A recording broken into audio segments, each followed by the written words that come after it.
이 당시에 누런 옷 입었으면 그건 다 그 당시에 피복 통일된 그 복장입니다. 예. 누구든지 남자들은 인민복입니다. 네, 네. 뭐 또 국민복이라고 하기도 하고 네. 뭐 이렇게 여러 가지 이야기가 있는데 지금도 보니까 북한 여군들이라든가 군인들 영상이 나오는 거 보면 그 색깔이에요. 네. 근데 이 당시에 보니까 카키색이라고 나오더라고요. 네. 카키색. 아무튼 이제 계급장이 없지만 어스름한 때 나타나서 군인이라면 다소가 넘어갈 수밖에 없는. 네. 이렇게 해서 김복동도 사실 일본군에게 끌려가지 않았죠. 네. 여기 뭐 대신 따위 나오는데 이때 아니 여기 뭐 말이 있네요. 나를 데려갔다고 되어 있잖아요. 예. 그리고 뭐 이용수는 뭐 대구에서 대만 위안소까지 나를 데리고 온 사람은 위안소 주인이었다. 우리는 그를 오야지라고 불렀다. 이런데 무슨 일본군이 네. 그리고 일본군이 데려가면 일본 여인들 50%나 되는 일본 여인들은 또 어떻게 되죠? 자기네. 네. 그리고 또 조선인들은 일본이 조선 여인들 데려갔다는데 조선인도 그때도 일본인이었죠, 사실은. 네.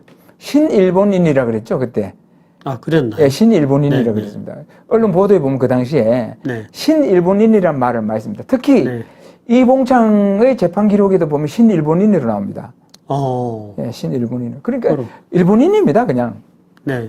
그리고 1910년 이후에 태어난 사람들은 자기가 조선 사람인지 일본 사람인지 구분이 안 돼요. 아니 나라가 없었으니까. 없었으니까. 나라가 없었으니까. 일본으로 인식하고 있었고. 예.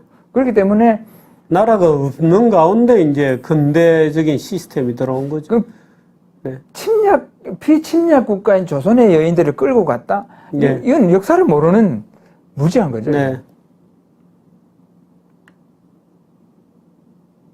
윤순만 작년 올 봄인가 작고했습니다. 네. 여기에 고모와 함께 위안부로 연애? 원고 중에 포함된 사람입니다. 네, 네, 네. 그러니까 고모와 함께 위안부로 여행, 학가다. 오사카 직교지에서 있다가 수용소, 규슈 하카다 수용소로 옮겨진 뭔 소리를 하는지 모르겠어요, 이게. 네, 42년에는 방직에서로 넘겨져 노역 생활. 예. 14살이군요. 예, 예. 15살 때 방직회사에 차출되어 히로시마 근처에서 위안부 생활. 저기 다 합니다. 44년 16세에는 병약자들을 모아놓은 방치소로 넘겨짐. 이게 증언집에 있는 거를 제가 캡처를 해왔는데, 네. 방직회사로 많이 쓰이는데, 어쨌든, 노역 생활하고, 여기에서 차출되었다는 차출은 쓸 수 있는 용어가 아니죠, 일단은. 네. 히로시마 근처에서 위안부 생활을 했다? 일본 군 문서에든 뭐든, 일본에는 일본군 위안소가 없습니다. 있을 이유도 없고. 네. 그러니까 이거는 기본적으로. 일반 매춘업소들이 있으니까. 만약에 위안부 생활을 했다면, 그것이 사실이라면, 일반 유곽이죠, 유곽. 네. 그리고 이 윤순만의 증언에도 보면, 뭐 나이가 몇 살쯤만 되면 유곽으로 끌고 갔다, 데려갔다 네. 나옵니다, 증언에. 네. 증언집에. 그러니까 이거는 원고 자격도 없는 거죠. 네. 이용수도 그렇고, 그 다음에 네.